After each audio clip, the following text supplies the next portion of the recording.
Hello friends, कैसे हैं आप सभी का आपके अपनी YouTube channel sociology with Sangeeta में मैं संगीता स्वागत करती हूं।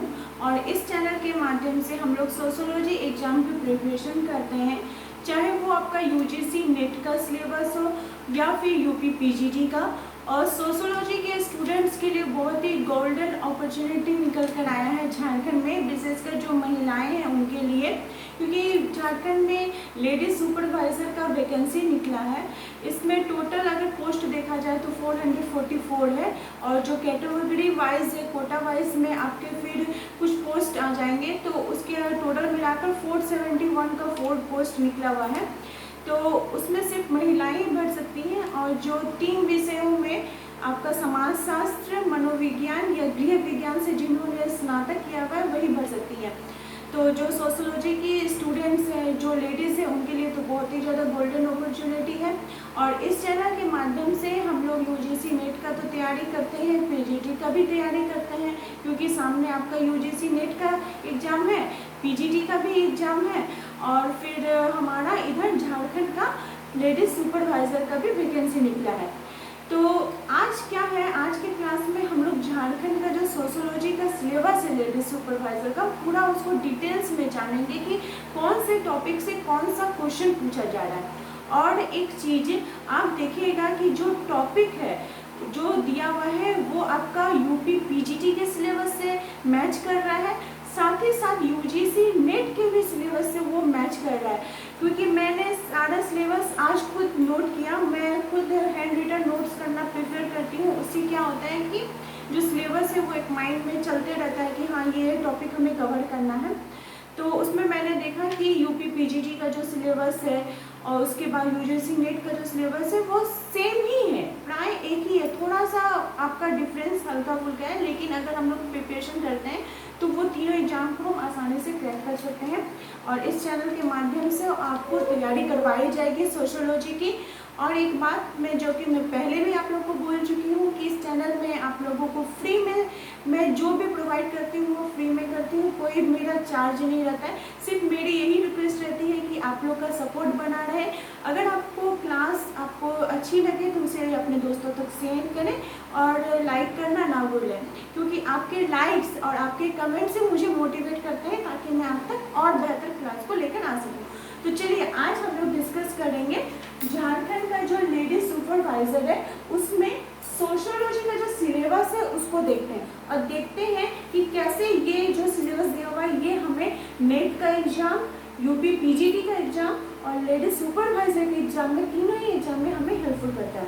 तो सबसे पहला जो हमारा पॉइंट है, देखिए सिलेबस जब आप देखिएगा तो उसमें 23 आपका दिया हुआ है भाग, उसका टॉपिक पढ़ना है। 23 टॉपिक में फिर उसका अलग अलग उसका पार्ट्स है।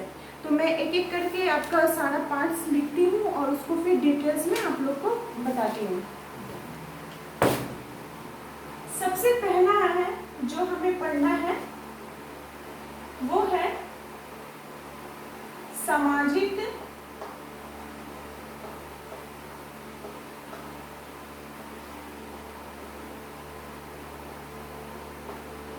घटनाओं का वैज्ञानिक अध्ययन।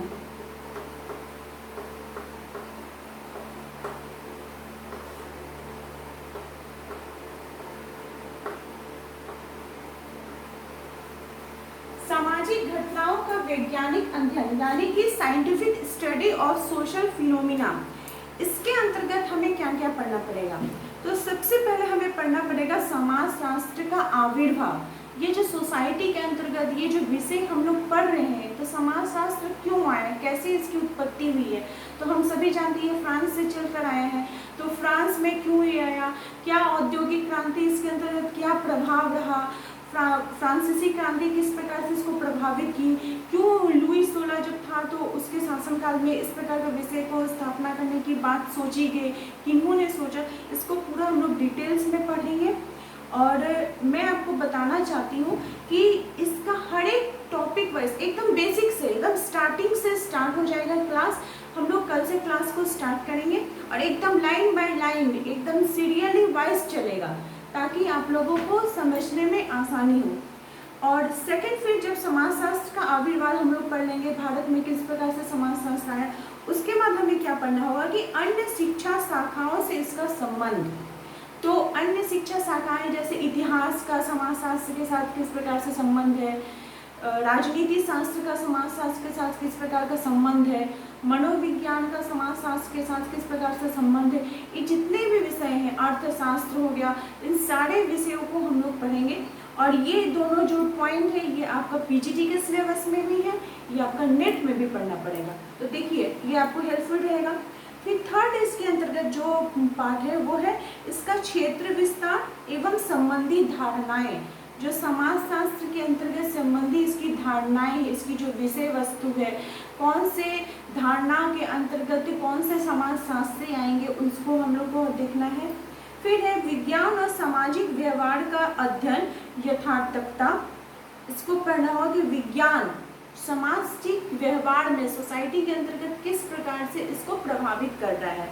और एक बात मैं आप लोग को बताना चाहती हूँ, मैं जो बोल रही हूँ इसको आप लोग नोट करते जाएं, तो साथ में आप लोग कॉपी पेन लेना ना भूलें, क्योंकि अगर आप इसको नोट भी करते जाइएगा तो ये आपके लिए अच्छा होगा, क्योंकि हैंड रिटन नोट्स बहुत ही इंपॉर्टेंट होते हैं। फिर नेक्स्ट है इसकी विश्वसनीयता और समस्याएं। समाजशास्त्र जो सोसाइटी के अंतर्गत आया, भारत में आया, तो इसमें इसको लाने में कौन कौन सी समस्याएं हुई हैं, इस विषय को किस प्रकार से विश्वसनीयता प्राप्त हुई, क्योंकि तो विज्ञान है, सामाजिक विज्ञान है, तो जब तक उसको प्रूफ नहीं मिलेगा, जब तक ये प्रमाणित ना हो जाए, तो उसको कोई विश्वसनीयता मानेगा भी नहीं।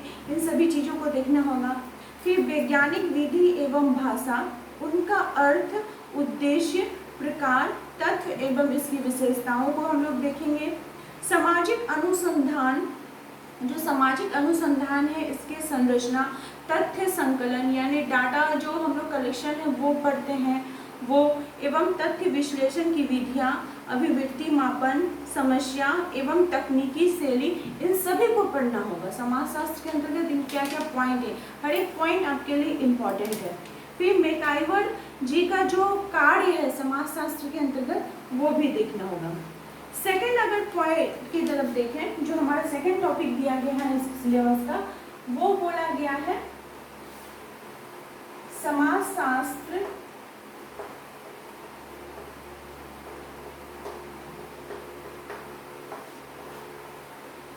के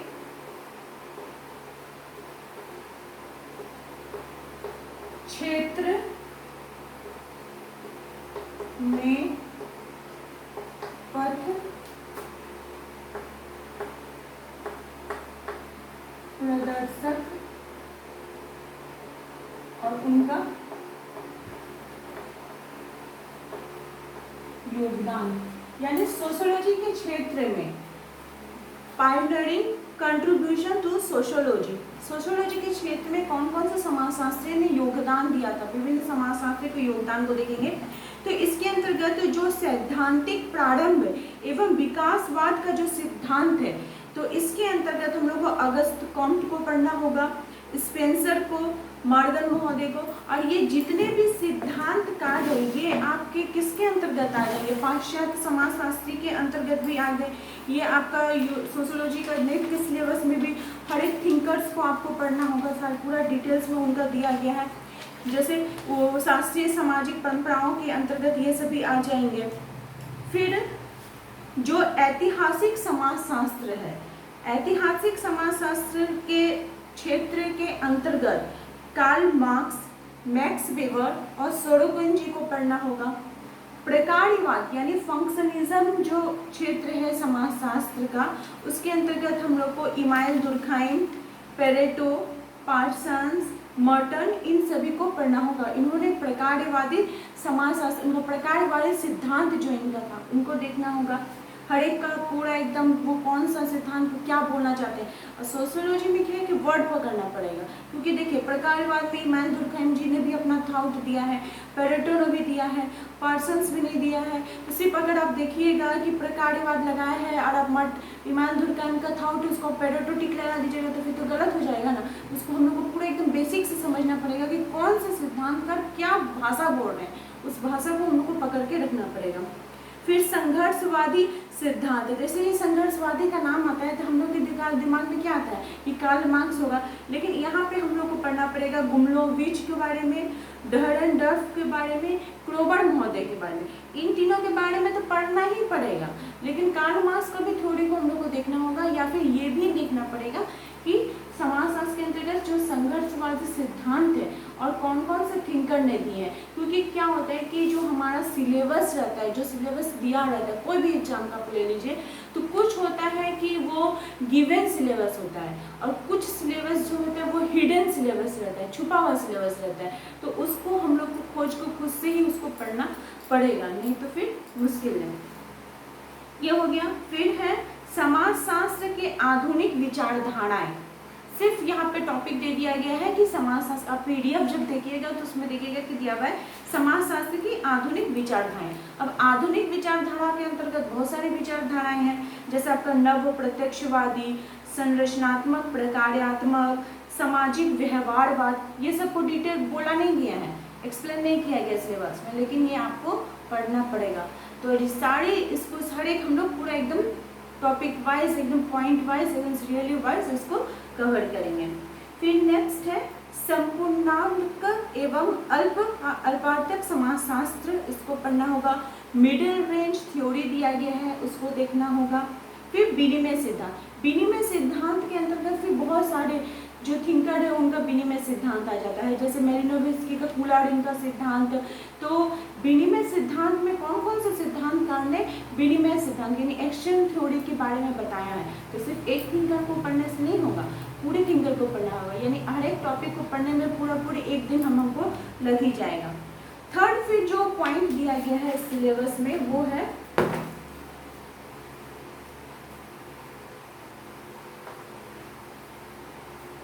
सामाजिक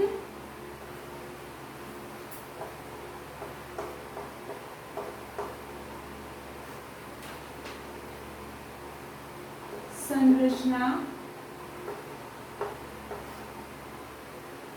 एवं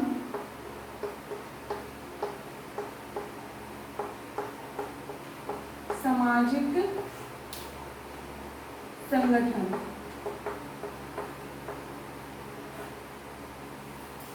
सामाजिक संरचना एवं सामाजिक संगठन यानी social structure and social organisation. इसके अंतर्गत सामाजिक संरचना की जो अवधारणा है इसके विभिन्न प्रकार हैं, उसको पढ़ना है। सामाजिक संरचना संबंधित जो विभिन्न विचारधाराएं हैं, कौन कौन से थिंकर ने कौन कौन से इसकी विचारधाराओं को दी है, उसको डिटेल में पढ़ना होगा। संरचनात्मक प्रकारवादी स्ट्रक्चर फंक्शनलिज्म कौन से थिंकर ने दिया है उसको देखना है। मार्क्सवादी सिद्धांत, सामाजिक संरचना के जो विभिन्न तत्व हैं वे व्यक्ति एवं समाज, व्यक्ति एवं समाज किस प्रकार से ये एक दूसरे से ताल्लुक रखते हैं, किस प्रकार से एक दूसरे को प्रभावित करते हैं, उन सभी चीज़ों को। फिर सामाजिक अंतःक्रिया, सामाजिक समूह अवधारणाएं एवं प्रकार, सामाजिक स्तर एवं भूमिका, उनके निर्धारक एवं प्रकार, सरल समाजों में भूमिका के विभिन्न परिणाम, भूमिका संघर्ष, जो आपका भूमिका मतलब रोल मॉडल के अंतर्गत फिर बहुत सारे टॉपिक आपके आ जाएंगे, जैसे role conflict, role structure, role model. तो जितना भी भूमिका से संबंधित पॉइंट है इसके अंतर्गत फिर उस सभी पॉइंट को हम लोग को देखना है। फिर सामाजिक जाल, उसके अवधारणा एवं प्रकार, संस्कृति एवं व्यक्तित्व, अनुरूपता एवं सामाजिक नियंत्रण की जो अवधारणा है, कौन से थिंकर ने दी है, कौन कौन से थिंकर ने दी है, उन सभी को। सामाजिक नियंत्रण के साधन, किस प्रकार से हम लोग सोसाइटी को नियंत्रण करते हैं, उसके साधन। अल्पसंख्यक समूह, अल्पसंख्यक समूह के अंतर्गत जैसे ही अल्पसंख्यक समूह आता है तो हम लोग के दिमाग में आता है कि मुस्लिम समुदाय के अंदर वो बोला जा रहा है, लेकिन नहीं, वैसे अल्पसंख्यक समूह के अंतर्गत आपको महिलाएं भी आ जाएंगी, आपका जैन समूह, बौद्ध धर्म, पारसी, ये सभी आ जाएंगे। महिलाएं भी अल्पसंख्यक के अंतर्गत आएंगे, उनकी कौन कौन सी समस्याएं हैं, वो बहुसंख्यक समूह जो हैं और अल्पसंख्यक समूह हैं उनके बीच जो पारस्परिक संबंध है उन सभी को पढ़ना होगा। अब ये मत सोचिए अल्पसंख्यक समूह तो सिर्फ हम लोग ST SC और जो मुस्लिम समुदाय के लोग हैं उनको पढ़ना होगा, पूरा आपको एकदम डिटेल्स में जो महिलाएं हैं उन सभी को भी देखना होगा। फोर्थ इसका जो पॉइंट बोला गया है, जो हमारे सिलेबस में मेंशन किया गया है, वो है सामाजिक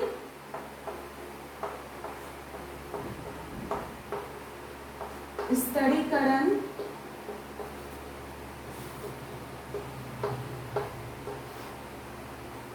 एवं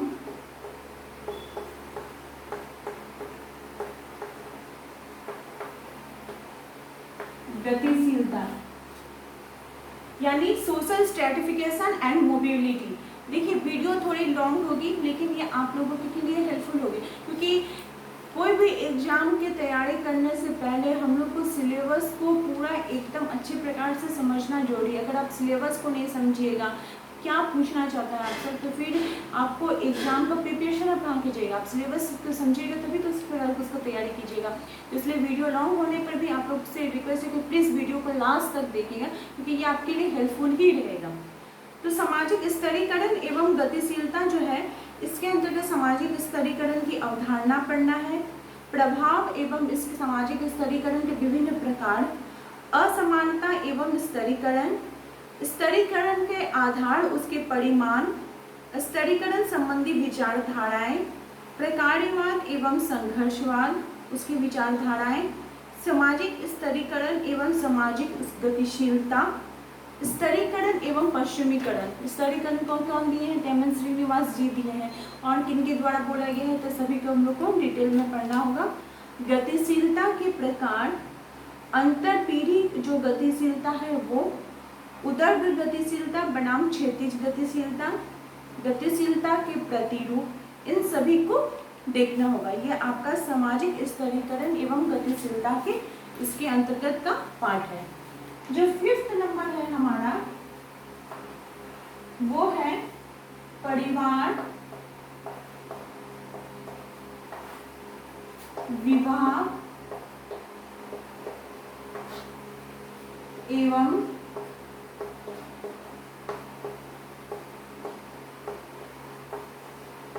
नातेदारी, यानी फैमिली, मैरिज एंड किनशिप, इसको देखना है।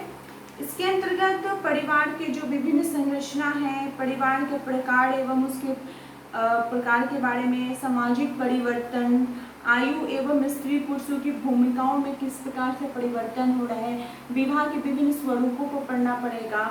विवाह में जो हो गया, फिर विवाह में आपको सारा समाजों के विवाह को पढ़ना होगा कि कौन से, जैसे जनजाति समाज में कौन सा कैसा विवाह पाया जाता है, मुस्लिम समाज में विवाह का स्वरूप कैसा है, हिंदू समाज में विवाह का स्वरूप कैसा है, विभिन्न विवाह के कितने प्रकार पाए जाते हैं, उनको सभी को डिटेल्स में पढ़ना होगा।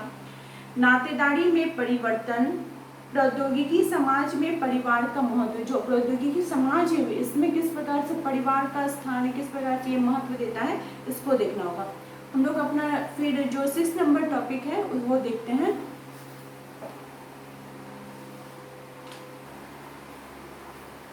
औपचारिक संगठन हमारा 6 नंबर टॉपिक है, जो कि है फॉर्मल ऑर्गेनाइजेशन।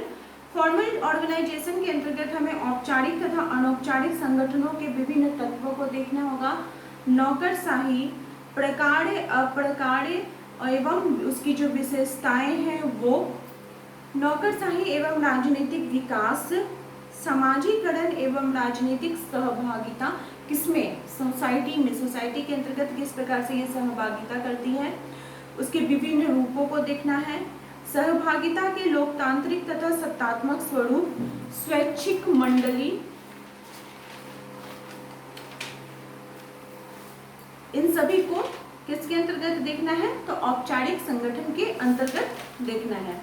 7 नंबर जो हमारा टॉपिक है वो है आर्थिक प्रणाली।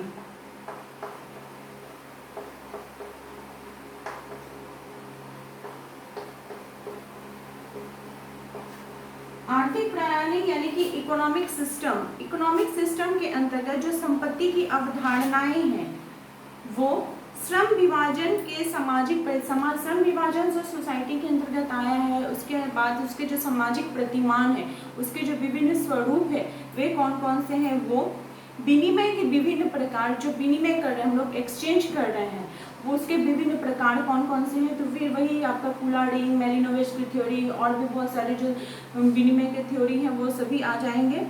पूर्व औद्योगिक एवं औद्योगिक अर्थव्यवस्था, अर्थव्यवस्था का जो सामाजिक पक्ष है उसे भी देखना है।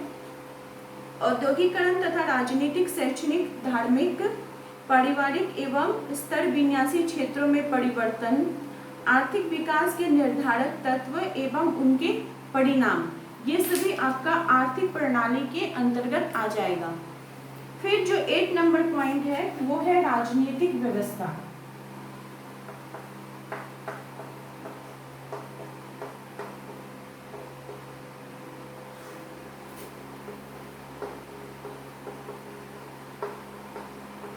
राजनीतिक व्यवस्था यानी पॉलिटिकल सिस्टम, राजनीतिक व्यवस्था की अवधारणा किन्होंने दी है, इनके विभिन्न तत्व कौन कौन से हैं, इसके प्रकार, राजनीतिक व्यवस्था के विभिन्न प्रकारों को देखना है।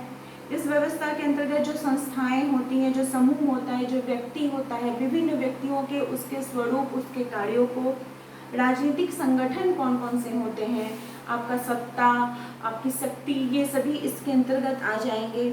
राजनीतिक दल एवं अन्य साधनों के संदर्भ में राजनीतिक प्रक्रियाएं, शक्ति, प्राधिकार एवं वैधता की अवधारणा, उसके आधार, उसके प्रकार, राज्य विहीन समाज की परिकल्पना कि राज्य विहीन समाज अगर सोसाइटी के अंतर्गत होगा तो वो किस प्रकार से होगा, उसकी परिकल्पना।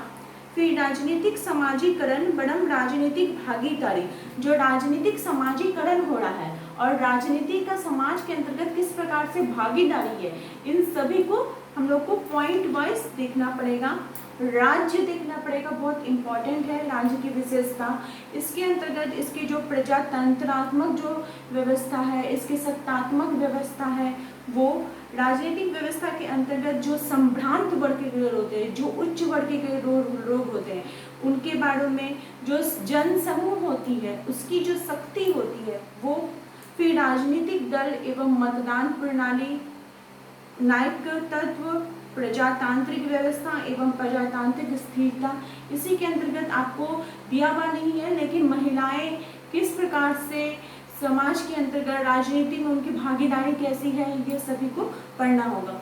और एक बात है, ये जो सोशियोलॉजी जो आपका लेडी सुपरवाइजर का जो निकला है झारखंड में, तो झारखंड का टॉपिक तो आपको ऐसे अलग से नहीं दिया गया है, लेकिन कुछ आपका जो यहाँ पे पॉइंट दिया गया है, जो टॉपिक हम लोग को दिया गया पढ़ने के लिए, उसमें झारखंड का आपका इंक्लूड कर दिया गया है, तो उसको भी हम लोग देखते हुए चलेंगे। 9th नंबर जो हमारा पॉइंट है वो है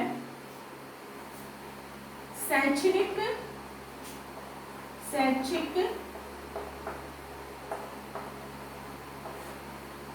प्रणाली, यानी जो एजुकेशनल सिस्टम है वो शिक्षा की अवधारणा के उद्देश्य, शिक्षा पर प्रगतिवाद, आदर्शवाद एवं पांडित्यवाद के प्रभाव, इसके अंतर्गत समाज, अंतर्राष्ट्रीय संबंध, प्रजातंत्र व्यवस्था एवं राष्ट्रवाद। तो इसमें जो शैक्षिक व्यवस्था है इसमें हम लोग को नई शिक्षा नीति को भी पढ़ना पड़ेगा, दिया हुआ नहीं है सिलेबस में लेकिन उसको भी आपको पढ़ना पड़ेगा। उसमें आपको झारखंड की शैक्षिक व्यवस्था को भी पढ़ना पड़ेगा, देखना पड़ेगा कि इसमें कौन कौन से नई योजनाएं बनी हैं, किस प्रकार से ये समाज के अंतर्गत लागू है, ये दिया नहीं है लेकिन फिर भी आपको उसको पढ़ना होगा। फिर शिक्षा के नए झुकाव, शिक्षा एवं समाजीकरण के विभिन्न साधन, कौन कौन से साधन हैं, परिवार, विद्यालय, समाज, राज्य एवं धर्म की भूमिका, जनसंख्या, शिक्षा अवधारणा एवं तत्व, सांस्कृतिक पुनर्जन्म, सांस्कृतिक पुनर्जन्म किसे कहते हैं, किस प्रकार से ये शिक्षा को प्रभावित करता है। फिर शिक्षा में जैसे विभिन्न समाज हैं जो शिक्षा से संबंधित हो गए, उन सभी समाजों को पढ़ना होगा। इसमें आपका जितने भी समाज आ जाएंगे, प्रार्थना समाज, ब्रह्म समाज का, फिर आपका सभी इंक्लूड हो जाएगा, क्योंकि इसमें कोई ना कोई स्त्री से रिलेटेड है। स्त्री के जीवन का उत्थान करने के लिए, स्त्री के जीवन में शिक्षा को प्रभावित करने के लिए, तो इन सारे हम लोग को संस्थाओं को भी हम लोग को पढ़ना होगा। सामाजिक स्तरीकरण, सैद्धांतिक मतारोपण, गतिशीलता एवं आधुनिकीकरण के साधन के रूप में शिक्षा की भूमिका, इन सभी पॉइंट को देखना होगा। फिर 10 नंबर जो हमारा टॉपिक है वो हो गया धर्म। यानी रिलीजन। धर्म, ये जो टॉपिक है ना, ये 2 बार दिया हुआ है, आपका पीडीएफ में देखिएगा 2 बार दिया हुआ है।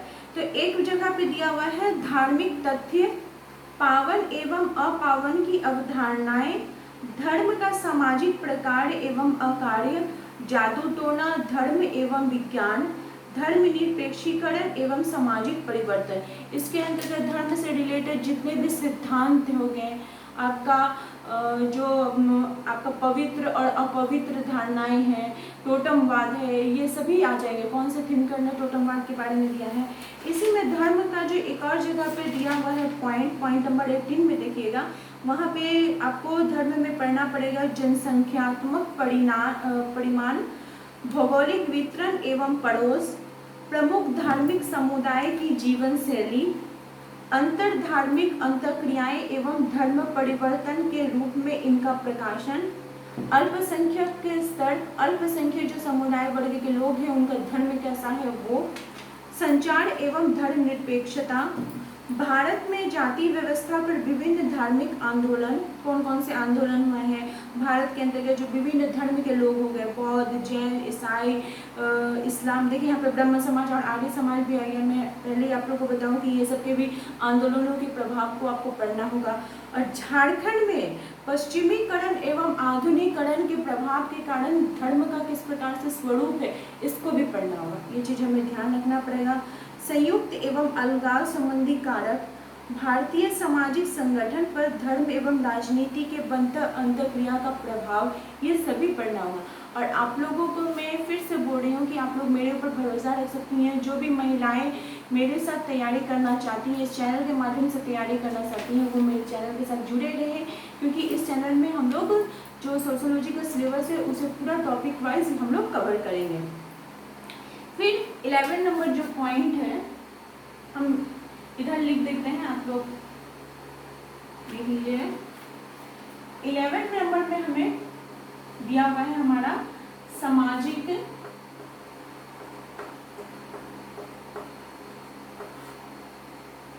परिवर्तन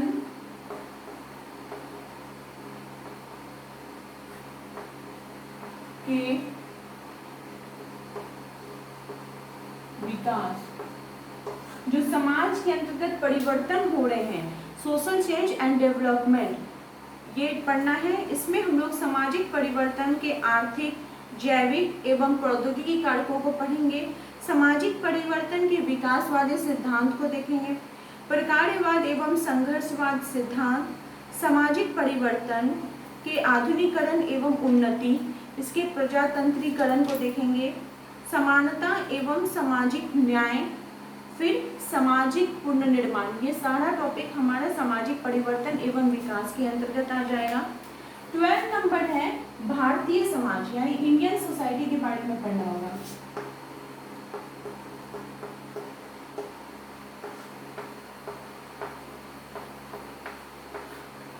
इंडियन सोसाइटी में जो पारंपरिक हिंदू सामाजिक संगठन है उसकी विशेषताएं, कौन कौन सा सामाजिक संगठन है उसको देखना है। विभिन्न समय के सामाजिक सांस्कृतिक परिवर्तन, भारतीय समाज पर बौद्ध, इस्लाम एवं आधुनिक पश्चिमी का प्रभाव किस प्रकार से, ये जो विभिन्न धर्म के लोग आए हैं, क्योंकि हम लोग सभी जानते हैं कि भारत एक ऐसा देश है कि जहाँ पर भी समय समय पर विभिन्न धर्म संप्रदाय के लोग आकर रहे हैं, शासन किए हैं। तो उससे क्या हुआ है कि भारत पे उन लोगों के धर्म का प्रभाव भी हमें देखने को मिला है। तो ये जो निरंतरता बढ़ी रही है, ये परिवर्तन होते रहे हैं, इनके विभिन्न तत्वों को भी हम लोग देखेंगे। फिर नेक्स्ट जो हमारा टॉपिक दिया गया है वो है सामाजिक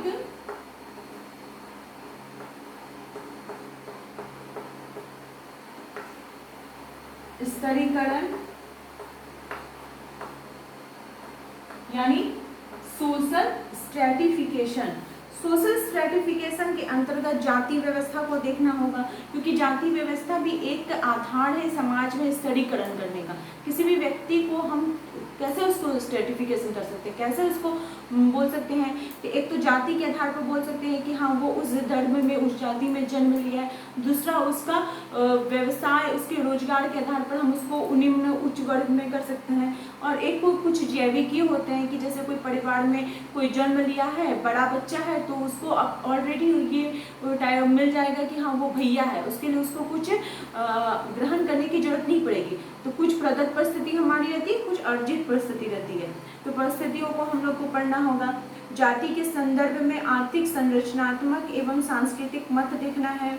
जाति प्रथा की उत्पत्ति किस प्रकार से हुई है, हिंदू एवं जो गैर हिंदू जातियां हैं उसमें किस प्रकार से असमानताएं हैं, एवं सामाजिक न्याय की समस्याएं। फिर जाति गतिशीलता, जातिवाद, पिछड़ी जाति बनाम जो पिछड़े वर्ग के लोग हैं वो क्या है, पिछड़ी जाति क्या है, पिछड़े वर्ग के लोग क्या है, इसको हम लोग को समझना है। अनुसूचित जाति एवं अस्पृश्यता, अनुसूचित जातियों में परिवर्तन, अस्पृश्यता का उन्मूलन, औद्योगिक एवं कृषि प्रधान समाज की संरचना, मंडल कमीशन देखना होगा। और झारखंड में जो सुरक्षा नीति है उसके अंतर्गत जो झारखंड के जो अंतर जातीय संबंध है उसका जो किस प्रकार से झुकाव हुआ है उसको भी देखना होगा सामाजिक स्तरीकरण में। 14 नंबर जो हमारा पॉइंट है वो है परिवार,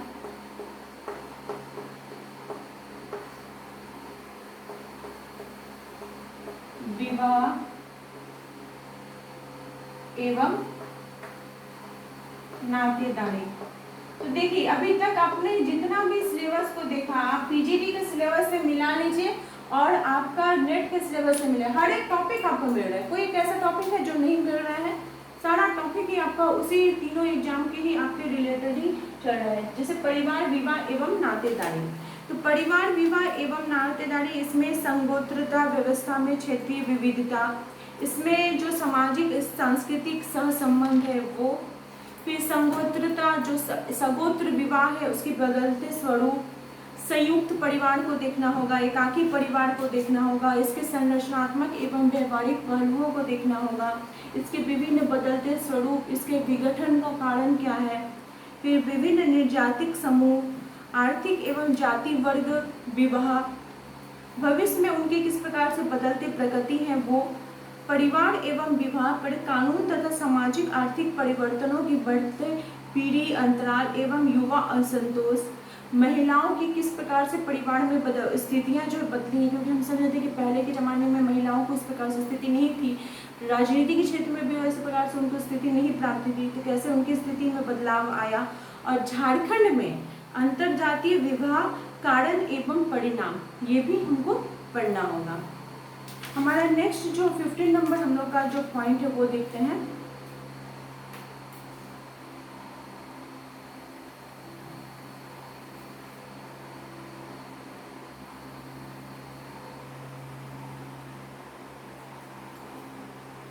तो 15 नंबर पॉइंट है हमारा आर्थिक प्रणाली यानी इकोनॉमिक सिस्टम।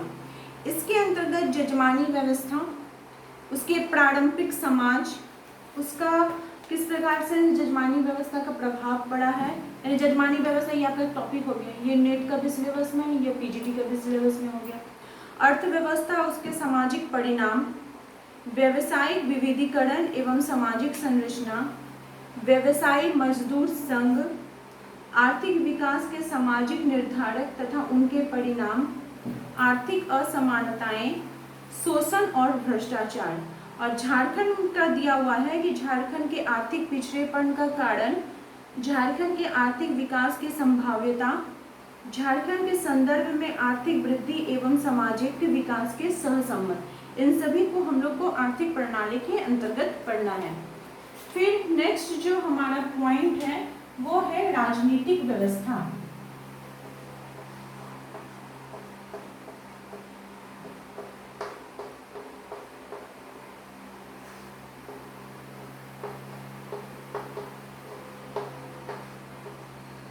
राजनीतिक व्यवस्था यानी पॉलिटिकल सिस्टम के बारे में, इसमें जो प्रारंभिक समाज, प्रारंभिक जो हमारा सोसाइटी था उसमें प्रजातांत्रिक राजनीतिक व्यवस्था पाई जाती थी, तो उसके विभिन्न विशेषताएं, उसके विभिन्न प्रकारों को देखना है।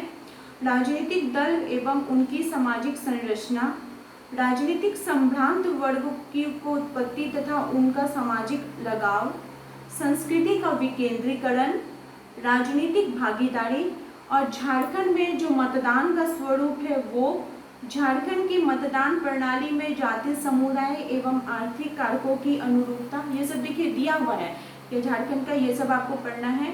इसके बदलते आयाम, भारतीय नौकरशाही का प्रकार्य अकार्य एवं उसकी विशेषताएं, भारत में नौकरशाही एवं राजनीतिक विकास, जन प्रभुसत्ता समाज, भारत में जन आंदोलन के सामाजिक एवं राजनीतिक स्रोत, ये सभी आपके राजनीतिक व्यवस्था के अंतर्गत आ जाएंगे।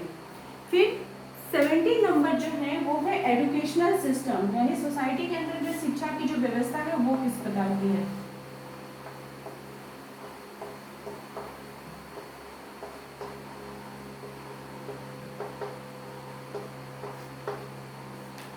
शिक्षा व्यवस्था यानी एजुकेशनल सिस्टम, प्रारंभिक जो पारंपरिक जो हमारी शिक्षा व्यवस्था है और जो थी और आधुनिक जो शिक्षा व्यवस्था है उसके संदर्भ में समाज एवं शिक्षा, शैक्षणिक असमानताएं एवं परिवर्तन, शिक्षा एवं सामाजिक गतिशीलता, महिलाओं की शिक्षा की समस्याएं, पिछड़े वर्ग एवं अनुसूचित जातियों जनजातियों की शिक्षा समस्याएं तथा उनके लिए कौन कौन सी योजनाएं बनाई जा रही है, कौन कौन से कार्य किए जा रहे हैं। झारखंड में शैक्षणिक पिछड़ेपन का क्या कारण है, जो झारखंड में शैक्षणिक पिछड़ापन है उसका कारण। फिर झारखंड के अनियोजित रूप में पनपते संस्थानों के प्रकार्य एवं अकार्य पक्ष, झारखंड में उच्च शिक्षा की समस्याएं एवं संभावनाएं, फिर नई शिक्षा नीति और जन शिक्षा, इन सभी को हम लोगों को शिक्षा व्यवस्था के अंतर्गत पढ़ना होगा। 18 नंबर में धर्म है जो कि मैं पहले ही आप लोग को बता दी, तो मैं 19 नंबर लिखती हूँ कि 19 जो हमारा टॉपिक है वो है जनजातीय समाज।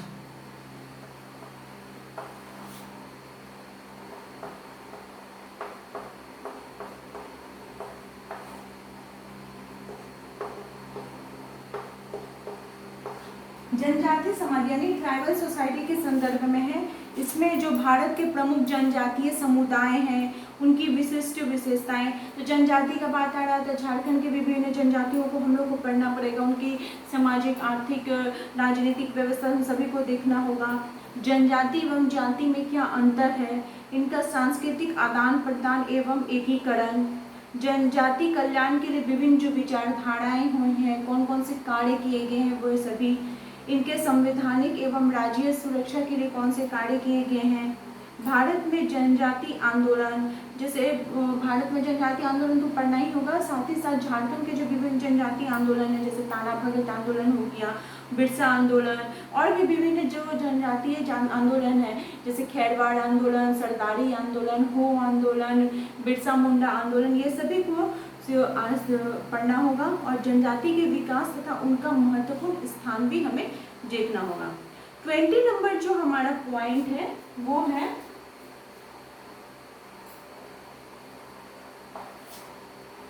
ग्रामीण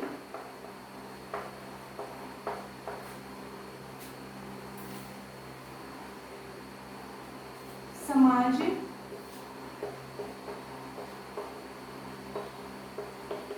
व्यवस्था एवं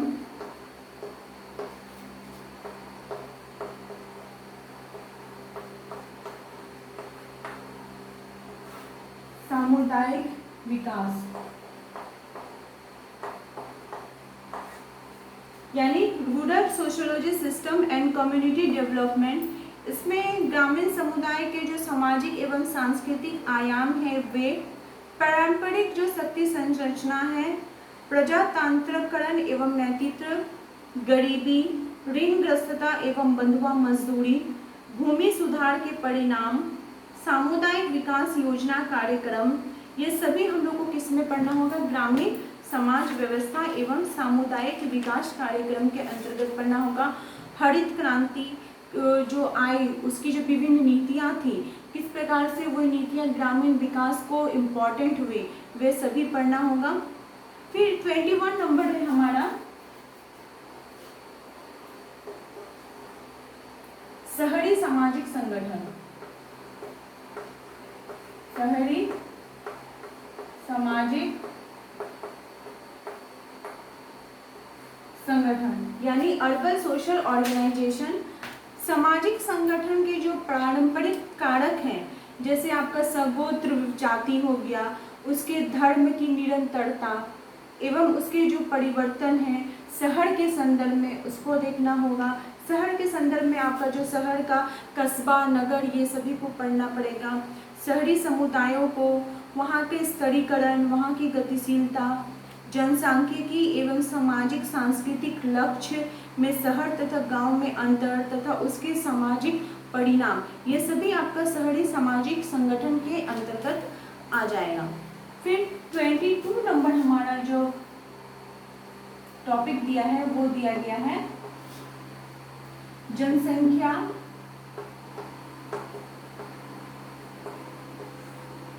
गतिकी, यानी कि पॉपुलेशन डायनामिक्स। तो जनसंख्या वृद्धि, जनसंख्या ये सब जैसे ही आता है हमारे दिन में माल्थस जी का थ्योरी आता है, तो माल्थस के थ्योरी को पढ़ना पड़ेगा। उनके जैविकीय जनसांख्यिकीय सिद्धांत को पढ़ना होगा, परिवर्तन को देखना होगा, सर्वाधिक जनसंख्या कहाँ हुई है, जनसंख्या के जो संरचना का जो विभिन्न स्तर है, जैसे लिंग हो गया, जाति हो गया, उम्र हो गया, वैवाहिक स्तर हो गया, वे सभी, जन्म दर, मृत्यु दर और स्थानांतरण के कारक, भारत में जनसंख्या नीति की आवश्यकता, जनाधिकी एवं उसके अंतर्गत जो निर्धारक लक्ष्य हैं वो, फिर उसका जनाधिकी एवं मानसिक परिप्रेक्ष्य में हमें पढ़ना पड़ेगा। सांस्कृतिक तथा आर्थिक निर्धारक एवं भारत में किस प्रकार से परिवार नियोजन कार्यक्रम चलाए जा रहे हैं जनसंख्या कंट्रोल करने के लिए, वे सभी। फिर भारत में प्रथम से लेकर जो अष्टम पंचवर्षीय योजनाएं हुई हैं उसमें परिवार नियोजन के लिए कौन कौन से कार्य किए गए हैं, कौन कौन सी योजनाएं बनाई गई हैं, वो सभी को पढ़ना पड़ेगा। कहाँ पे वे कार्यक्रम होते थे, कहाँ पे उनका संचालन होता था, वो सभी। और जनसंख्या का शिक्षा के ऊपर किस प्रकार से प्रभाव पड़ा है, उसके उद्देश्य, उसके पक्ष, उसके साधन, जनसंख्या की शिक्षा की जो नीति है, वे सभी को देखना होगा। और लास्ट जो हमारा टॉपिक है वो है 23 नंबर, सामाजिक परिवर्तन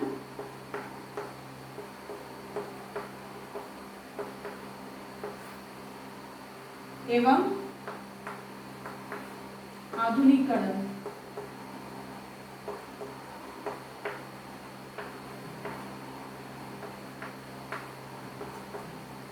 सामाजिक परिवर्तन एवं आधुनिकीकरण यानी सोशल चेंज एंड मॉडर्नाइजेशन, इसमें भूमिका संघर्ष की समस्याएं, युवा असंतोष, पीढ़ियों का अंतर, महिलाओं की बदलती स्थिति, सामाजिक परिवर्तन के प्रमुख स्रोत एवं परिवर्तन के जो विभिन्न तत्व हैं वे सभी, पश्चिमी जो सभ्यता है उसका परिप्रभाव, सुधारवादी आंदोलन सोसाइटी के अंतर्गत कौन कौन से किए गए हैं, सामाजिक आंदोलन कौन कौन से किए गए हैं, औद्योगिकरण एवं शहरीकरण, दबाव समूह, नियोजित परिवर्तन के तत्व, विभिन्न पंचवर्षीय योजनाएं, वो तो वहाँ पे ऊपर वाला टॉपिक में ही आपको दे दिया गया जनसंख्या गतिकी में, विधायी एवं प्रशासकीय उपाय, और परिवर्तन की जो प्रक्रियाएं हैं जैसे संस्कृतिकरण हो गया, पश्चिमीकरण हो गया, आधुनिकीकरण हो गया, वे सभी।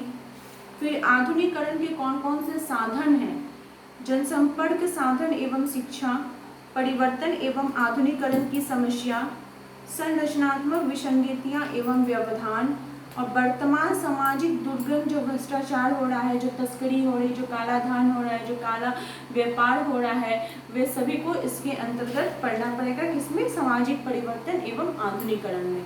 तो ये था हमारा झारखंड लेटेस्ट सुपरवाइजर का सोशियोलॉजी का सिलेबस। आई होप आप लोग को पूरे अच्छे प्रकार से ये सिलेबस के टॉपिक समझ में आ गए होंगे। और अब हम लोग क्या करेंगे, डेली एक एक टॉपिक को लेंगे और उसे पूरा सीरियसली वाइज उसे कंप्लीट करने का पूरा कोशिश करेंगे कि जैसे हमारा सिलेबस विद इन 2 मंथ्स में ये कंप्लीट हो जाए। तो कल का हमारा टॉपिक रहेगा कि समाजशास्त्र का उद्भव किस प्रकार से हुआ है, इसका आविर्भाव किस प्रकार से हुआ है, उसको करेंगे। तो मेरे चैनल के साथ बने रहिए और मेरे चैनल के साथ बने रहने के लिए आप सभी का थैंक यू।